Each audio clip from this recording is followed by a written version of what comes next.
こんばんは、クリミナルです。今回は2004年に起きた架空請求詐欺グループの仲間割れ事件をご紹介します。2004年5月頃、コンサルタント会社の社長 S は友人の男と共に広告関係の会社を設立した。しかし経営はうまくいかず、たちまち資金繰りが悪化。そこで S は自身をリーダーとする架空請求詐欺グループを発足。このグループでは S が社長、そして W、I、A が部長と呼ばれ、それぞれ子グループを統率していた。この部長職が20名ほどのメンバーを統括する。部下には、はがき係、電話係、出し子といった役割が与えられた。なお、この主犯の男 S は複数の詐欺グループを束ねていた。2004年10月から11月の間、詐欺グループは法務省の関連団体を名乗り、実在しない電子消費料金の請求はがきを不特定多数に郵送し、金を騙し取った。組織が持っていた90余りの口座に19都県350人ほどの被害者から約1億7000万円が振り込まれていた。この金の配分は社長が5割、部長が1割、部下が週20万円となっていた。1億7000万円の収益があった月は社長の取り分が8500万円になるのに対し、部下が手にする金は月に約80万円だった。詐欺による儲けが大きくなると、S はグループに新たなメンバーを加え出した。S は詐欺で得た金の大半を自らの会社の運営費やテレビ番組のスポンサー料に充てるなどし、実業家として成功しようとしていた。しかしそのうちグループの下っ端メンバー4人が幹部と比べ自分らの報酬が極端に少ないことに不満を抱き始めた。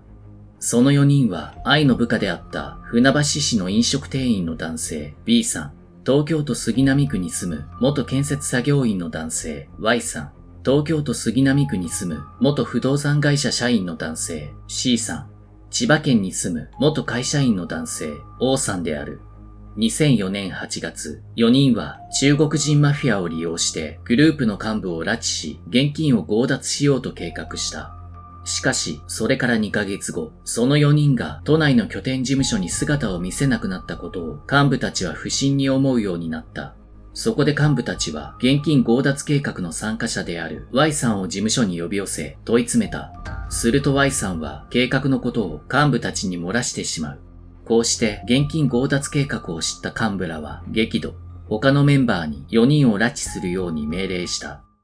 2004年10月13日夜、まず B さんと Y さんが拉致され、東京都新宿区の事務所に連れてこられた。O さんは呼び出しに応じ、自ら事務所に足を運んだ。すると、詐欺グループのメンバーは集団で4人を金属バットで殴り、覚醒剤を注射したり、熱湯をかけるなどの暴行を加えた。実行犯は S、W の指示を受けた I やその部下たちである。4人は必要な暴行を加えられ、事務所に監禁された。そして16日未明、B さんは熱傷性ショックで死亡。昼に O さんが胸部圧迫等による呼吸不全により死亡。夕方には衰弱しきっていた B さんと Y さんがメンバーに鼻と口を手で塞がれ窒息死した。当初、計画を幹部に漏らした Y さんは3人を監禁する側であったはずだったが、結局手にかけられてしまった。その後、遺体の処理に困った幹部らは暴力団関係者に1億円を支払い、遺体の遺棄を依頼。4人の遺体は茨城県小川町、現大三玉市の空き地に埋められた。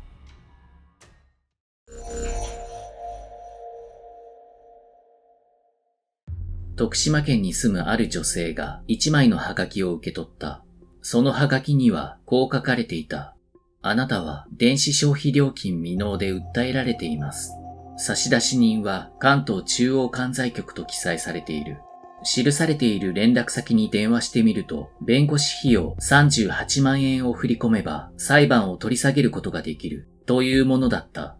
その女性はすぐに架空請求詐欺だと気づき、徳島東署に被害届を出した。警察は振込先の口座から捜査を始め、銀行の防犯カメラに映った映像から出し子を割り出した。そして2005年2月に詐欺容疑で捕まった A が4人を殺害したことを供述。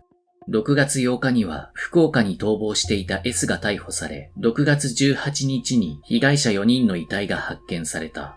まず S は詐欺容疑で逮捕され、その後6月30日に監禁容疑で逮捕、7月22日に殺人容疑で再逮捕された。S は公判で殺人の実行行為も共謀もしていないと主張し、殺人と傷害致死の起訴事実を否認した。続いて W も S と全く同じ主張をし、S に逆らうことができず仕方なくやったと主張した。実行犯である I とその部下たちは S、W から殺害指示を受けた。裏切ったら家族を襲うと脅された。と主張し、弁護人もマインドコントロール下での犯行だったと主張したが、それは認められなかった。一審の最後に裁判長から何か言っておくことはないですかと問われた S 被告は、逮捕されてから仲間がどんどん敵味方に分かれ、争う形になってしまった。と言葉少なに語った。そして2013年1月、上告棄却で S、W、I 被告には極刑が確定した。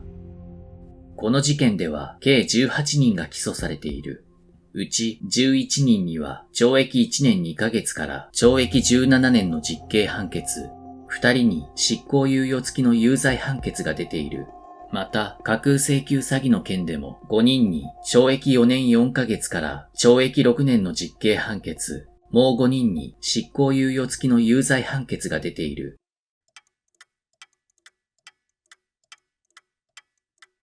今回の事件は主犯の S を中心とする詐欺グループの内紛で起きた事件でした。報酬の格差に不満を抱いた部下たちが幹部たちから現金を強奪する計画を立てましたが、計画参加者の1名が計画をリークしてしまい、制裁を加えられてしまいました。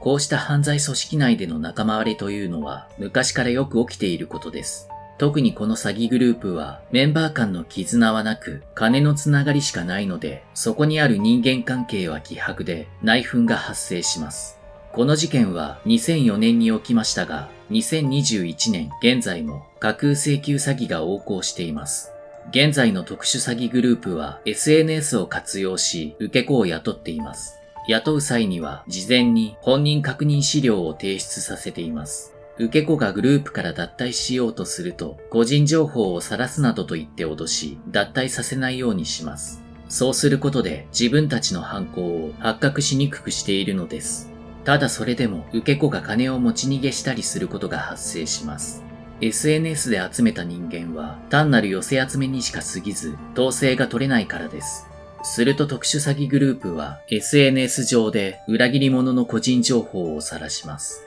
江東区で起きたアポテン事件の犯人のうちの一人も金を持ち逃げしたということで SNS 上に顔写真が晒されていました。詐欺グループのレベルも年々落ちている印象を受けますが、その反面凶悪化が進んでいるようにも感じます。